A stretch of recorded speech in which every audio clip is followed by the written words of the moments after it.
Béni soit le nom du Seigneur pour son souffle de vie. Que Dieu soit béni, que Dieu soit élevé, parce qu'il est bon. Et vous savez, en vérité, le Saint-Esprit, la parole de Dieu, suffit à ce que l'on puisse comprendre le sens de la vie. Suffit à ce que nos yeux puissent s'ouvrir, que ces écailles dont nous pouvons parler parfois, que puissent tomber. Que vraiment Dieu dispose du cœur afin de pouvoir entendre et comprendre, afin de mettre en pratique sa parole. Parce que lorsque nous ne mettons pas sa parole en pratique, comme il dit dans Apocalypse, tous ceux qui tirent de l'abomination, de la souillure, du mensonge, ne verront pas la nouvelle Jérusalem. Que Dieu soit béni, parce que nous sommes ses enfants. Nous faisons partie, par la foi, de ceux qui sont inscrits dans le livre de vie. Pour cela, vraiment que nous soyons encouragés. J'aimerais vous encourager concernant la contraception, qui est un péché, qui n'est pas à la gloire de Dieu. Qu'elle soit naturelle ou qu'elle soit utilisée par la science, la médecine de ce monde, de manière à justement employer un moyen pour empêcher une fécondation, à ce qu'une femme tombe enceinte ou à ce qu'un homme puisse mettre enceinte une femme, ce n'est pas la gloire de Dieu.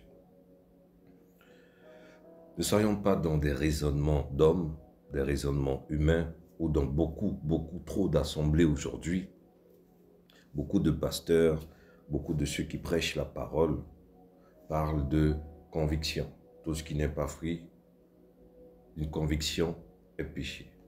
Mais comment on peut dire tout ce qui n'est pas fruit d'une conviction est péché, alors que la chose qu'on fait est déjà péché en soi, en fait? Donc comment peut-on pécher sur péché? On pêche déjà si on pratique une quelconque contraception. Et vraiment, que le Seigneur soit béni, parce que dans sa parole, il y a tout. Sa parole, elle est claire. Donc, lorsque nous nous mettons à contester, lorsque nous nous mettons à avoir des raisonnements où nous pouvons entendre dire, oui, mais ça, il faut la sagesse, ça dépend de l'intimité, c'est chacun avec Dieu. Oui, selon ce qu'il est écrit dans la parole du Seigneur Jésus. Chacun aura des comptes à rendre au Seigneur. Effectivement, lorsque l'on voit dans Romains, qu'avons-nous à juger en fait? Parce que chacun rendra compte pour lui-même. Amen. À quoi servent les Écritures? À quoi servent les exhortations? À quoi servent les enseignements? Alors que nous ne puissions pas avoir de raisonnement charnel, de raisonnement tordu. Ne soyons pas des autruches, parce que nous sommes des enfants de Dieu. Parce que nous sommes appelés à être des enfants de Dieu, pour ceux qui ne le sont pas. Et nous sommes appelés à être sanctifiés et à ne pas marcher comme ce siècle présent. Nous voyons déjà dans Genèse, au chapitre 1, au verset 28, quand Dieu dit, Dieu les bénit. Et Dieu leur dit, soyez féconds, multipliez, remplissez la terre et l'assujettissez, et dominez sur les poissons de la mer, sur les oiseaux du ciel et sur tout animal qui se met sur la terre, etc. Quand Dieu créa l'homme et la femme à son image, il leur dit, soyez féconds. Déjà que c'est une bénédiction. Et qu'est-ce que ce monde-là va faire? Il va mettre en place, ce monde, c'est qu'il y a depuis très longtemps, mais dans le siècle où nous en sommes encore plus, où la science, la technologie, la médecine a encore plus évolué, il va mettre en place toutes sortes de stratégies pour encourager la contraception, jusqu'à voter des lois jusqu'à introduire ça dans l'éducation des enfants. Encore un élément de plus qui montre que l'éducation nationale de ce monde n'est ni plus ni moins que l'éducation de Satan, puisque c'est le contraire, l'imitation et le mensonge par rapport à la véritable parole du Seigneur Jésus. La Bible dit que nous sommes le temple du Saint-Esprit, que notre corps ne nous appartient pas.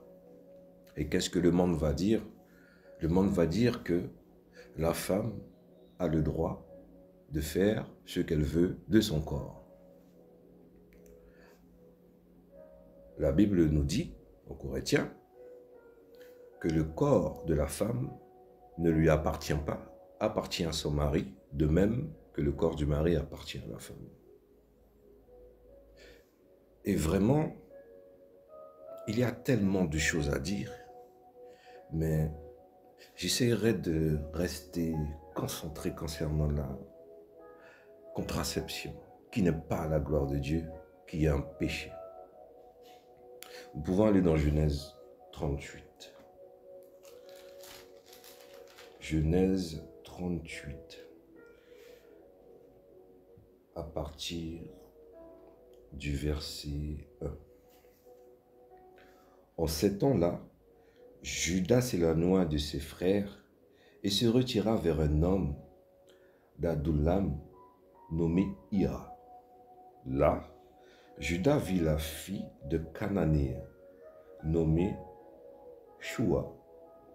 Il la prit pour femme et alla vers elle. Elle devint enceinte et enfanta un fils qu'elle appela Er. Elle devint encore enceinte et enfanta un fils qu'elle appela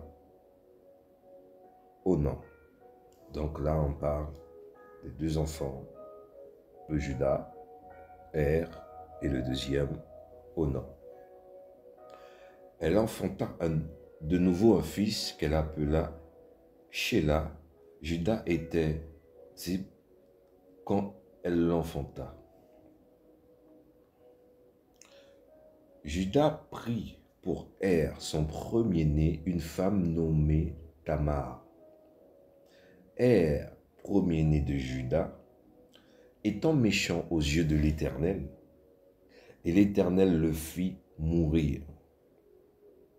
Alors Judas dit à Onan, son deuxième fils, « Va vers la femme de ton frère, prends-la comme beau-frère, et suscite une postérité à ton frère. » Prends-la comme beau-frère, c'est comme prends-la comme étant la femme de ton frère, puisque c'était une tradition, une loi, où pour les Égyptiens, les Hébreux et bien d'autres, où en fait il fallait, lorsque le frère mourait, le deuxième frère devait se marier avec la femme de son frère défunt, de manière à faire prospérer sa descendance.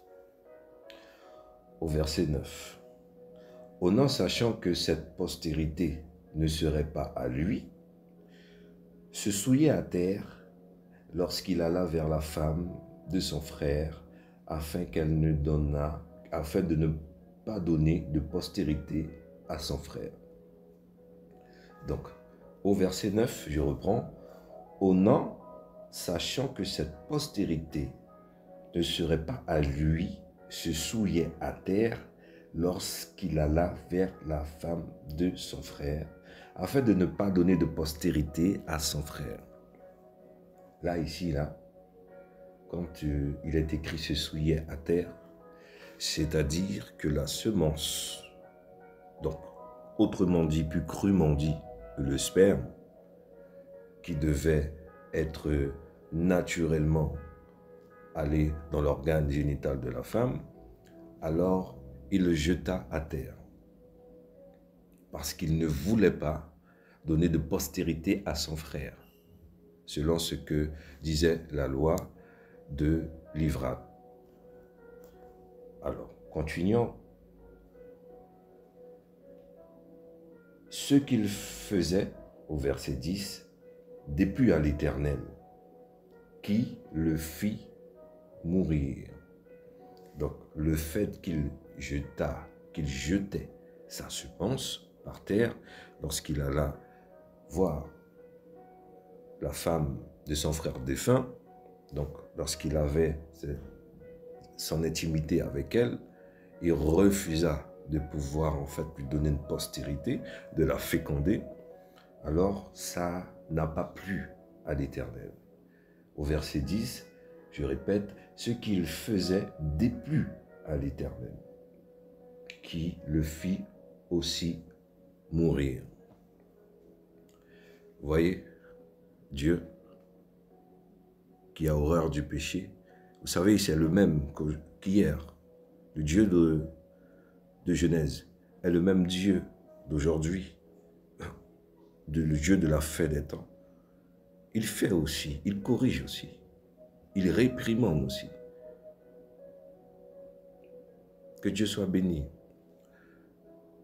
Pour confirmer ce qui est dit concernant cette loi, nous pouvons aller dans Deutéronome. Concernant le mariage entre beau-frère et belle-sœur. Deutéronome 25.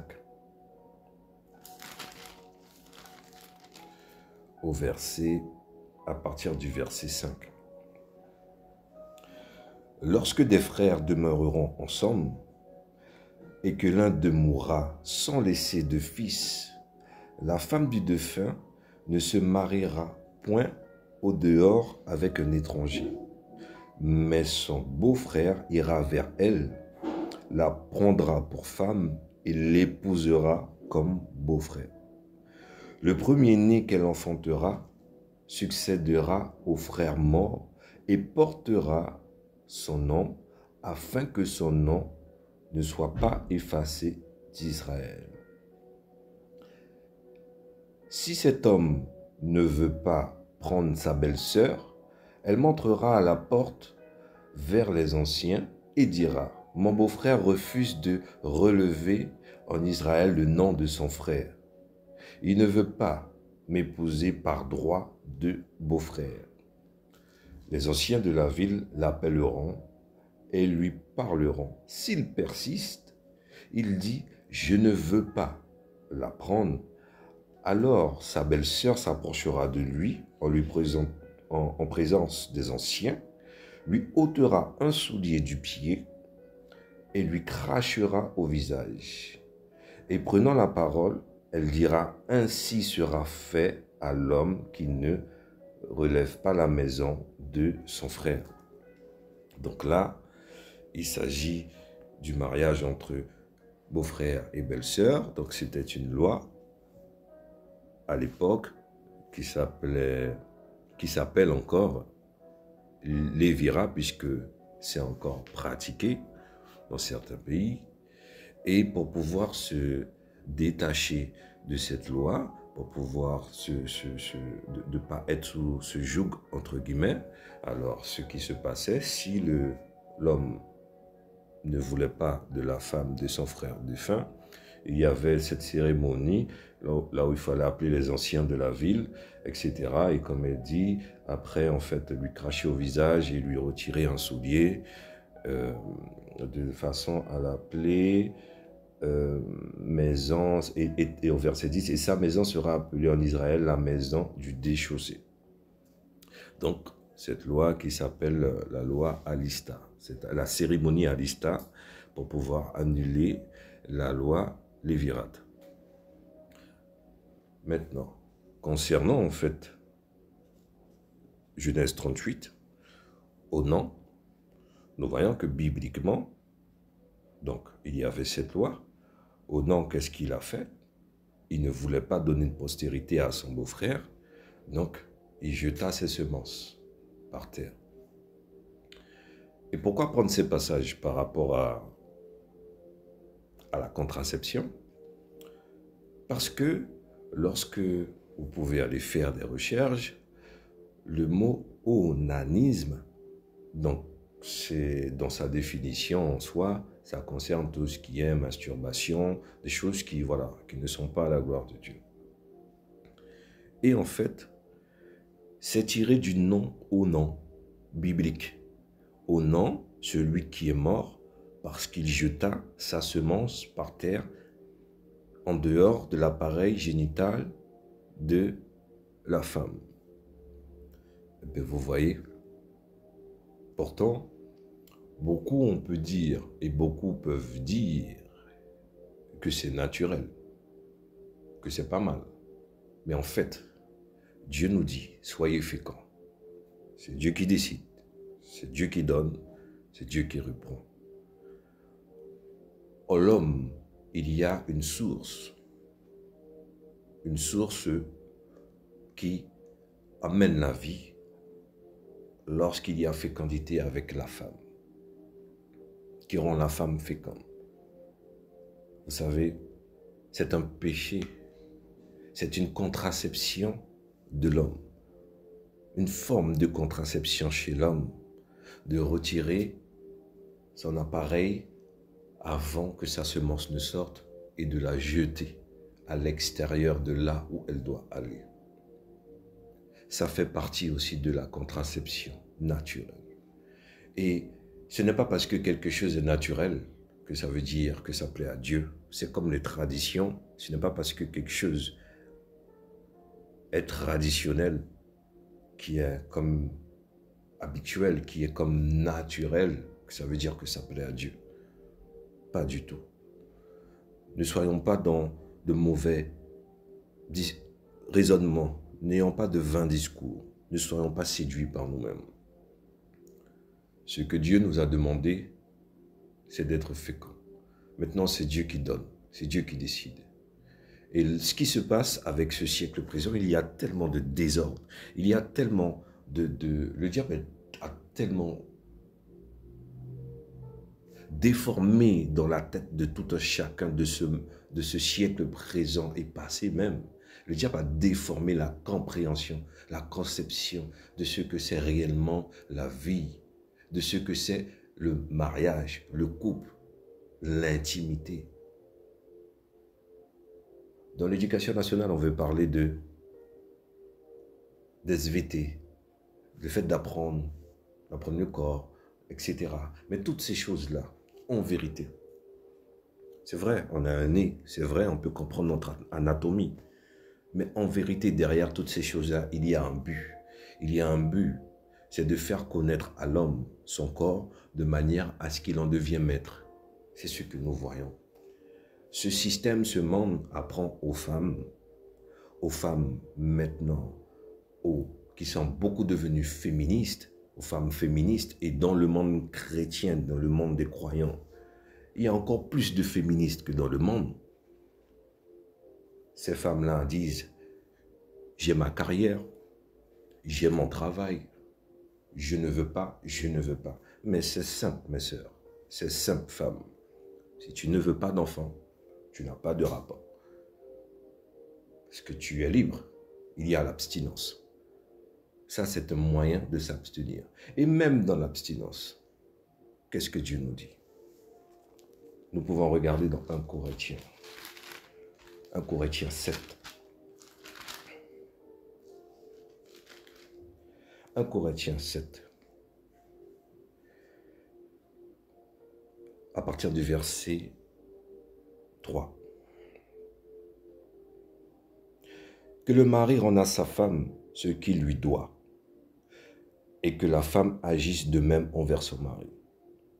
La femme n'a pas d'autorité sur son propre corps, mais c'est le mari. Et pareillement, le mari n'a pas autorité sur son propre corps, mais c'est la femme. Au verset 5. Ne vous privez point l'un de l'autre, si ce n'est d'un commun accord pour un temps, afin de vaquer à la prière, puis retourner ensemble, de peur que Satan ne vous tente par votre incontinence. Donc si on fait le choix de se marier, Dieu peut conduire effectivement qu'il peut y avoir une abstinence, qu'il peut y avoir une pathologie, qu'il peut y avoir une difficulté. Il y a toutes ces choses effectivement et que Dieu fortifie toutes celles et ceux qui passent par ces moments difficiles. Mais il y a aussi ce côté où les chrétiens, les croyants posséder leur propre corps, décident qu'ils ne veulent pas enfanter, mais ils veulent être mariés. Ils veulent prendre des contraceptions pour ne pas enfanter, parce qu'ils ont une carrière, parce qu'ils veulent un diplôme, parce qu'ils veulent un poste, parce que cette société-là fait que faut croire à la femme qu'elle a besoin, il ne faut pas qu'elle soit enceinte si elle veut réussir dans sa vie. Ah bon? C'est pas ce que Dieu dit. Après, si on veut réussir selon le monde, c'est comme ça qu'on va penser. Si on veut réussir selon le monde, on va effectivement prendre des contraceptions puisque on veut les choses selon le monde. Ce qui est contraire à ce que Dieu veut, tout simplement. Alors vraiment qu'il y ait une prise de conscience, parce que ce n'est pas que le préservatif, ce n'est pas que les plans, ce n'est pas que le stérilet et toutes ces choses-là.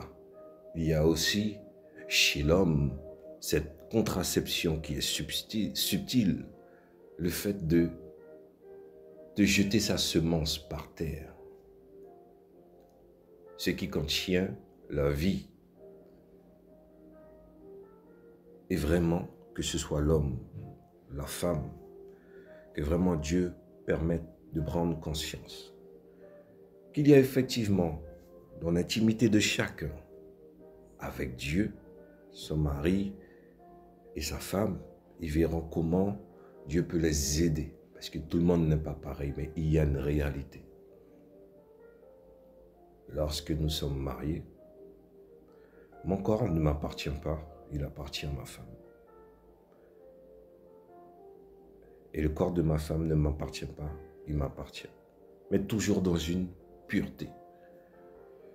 Parce que dans Hébreu, la Bible nous dit, Hébreu 13, la Bible nous dit que le lit conjugal soit exempt de toute souillure. Pourtant, il y a mariage. Pourtant, parce que là, bien évidemment, nous parlons dans le cadre du mariage. Parce que d'ores et déjà, hors mariage, c'est déjà pas la gloire de Dieu. Pourtant, même quand il y a mariage, la Bible dit que le mariage soit honoré de tous et que le lit conjugal soit exempt de toute souillure. Même dans le mariage, il y a cette forme de sainteté à avoir dans l'intimité.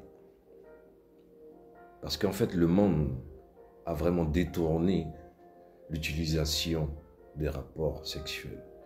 Et c'est parce qu'il y a eu tellement de désordre. Bien évidemment, ce n'est pas une condamnation. Toutes choses passées sont passées. Là où il y a repentance, Dieu a pardonné. Là où il y a eu des erreurs, que ce soit des parents, Dieu a pardonné. Il n'y a pas de condamnation pour ceux qui sont en Jésus, en ce sens, après repentance, si tu marches selon le Seigneur. Mais maintenant, vraiment prenons conscience que c'est dans tous les aspects de notre vie que nous devons chercher à plaire à Dieu. Et il ne faut pas que parler, mais il faut vivre la parole de Dieu. Il faut la mettre en pratique.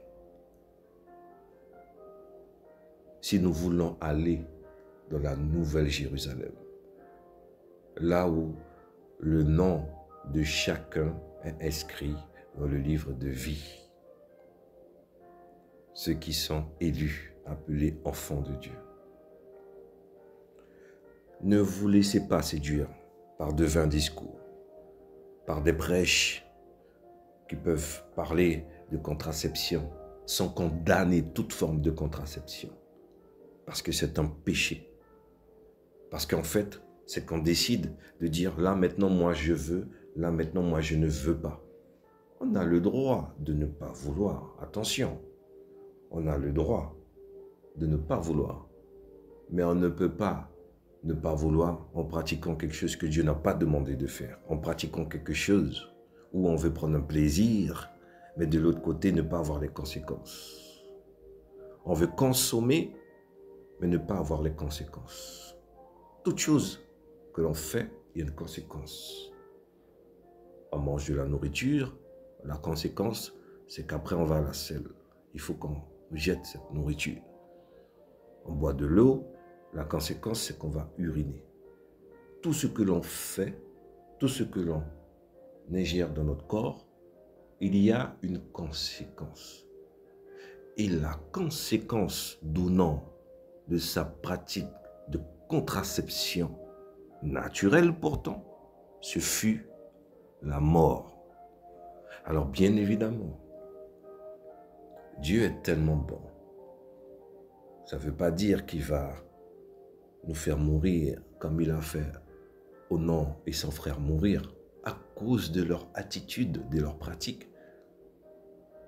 Parce que s'il n'y avait pas la grâce aujourd'hui, cette grâce qui est mal utilisée, cette grâce où Dieu nous demande de racheter le temps, de veiller, de prier, de se sanctifier, parce qu'il revient. Et quand il reviendra, ce monde-là est voué à sa fin. Mais ça veut dire qu'il n'y aurait eu personne sur la terre. Moi le premier. Nous avons tous un passé. Nous faisions tous des choses qui n'étaient pas à la gloire de Dieu. Mais vraiment, n'usons pas de la grâce du Seigneur, Jésus-Christ. Dieu, il est bon. Et lorsque nous donnons des conseils bibliques, ne soyons pas attirés par les choses de ce monde. Ne soyons pas réconfortés par les conseils du méchant. Heureux, la Bible dit au psaume, heureux celui qui ne s'assied pas en compagnie des moqueurs et qui ne prend pas la voix des méchants, les conseils des méchants. Si vous acceptez de prendre une quelconque contraception de la médecine de ce monde, ou qu'elle soit naturelle, encore une fois, c'est un péché. C'est un péché. Et que celui qui contredise ceci, Dieu s'en occupera. Et que Dieu soit béni pour toutes celles et ceux qui ont un cœur, qui tend, comme tout enfant de Dieu, vers cette perfection, vers cette sanctification qui sans laquelle nul ne verra le Seigneur. Car nous devons être sanctifiés. Car c'est ce que Dieu nous demande. Refusons toute forme de contraception, naturelle ou mécanique, parce que c'est un péché. N'aime pas ton travail plus que ce que Dieu t'a demandé. N'aime pas tes projets plus que ce que Dieu a décidé que tu es. Si tu es né pour enfanter. Parce que Dieu ne donne pas au-delà des forces. Alors, il y a l'abstinence. Et si on continue dans 1 Corinthiens 7, Paul dit au verset 6, quand il parle du fait de s'abstenir pour aller vaquer à la prière, mais pour un temps, de part que Satan ne soit pas, Satan n'utilise pas ça pour que nous tenter par notre incontinence. Il dit au verset 6, je dis cela par condescendance, je n'en fais pas un ordre. Je voudrais, que tous les hommes fussent comme moi, mais chacun tient de Dieu un don particulier, l'un d'une manière, l'autre d'une autre.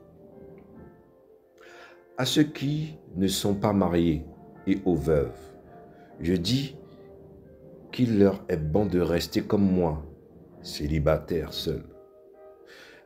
Mais s'ils manquent de continence, qu'ils se marient, car vaut mieux se marier que de brûler. À ceux qui sont mariés, je leur donne non pas moi, mais le Seigneur, que la femme ne se sépare point de son mari, etc.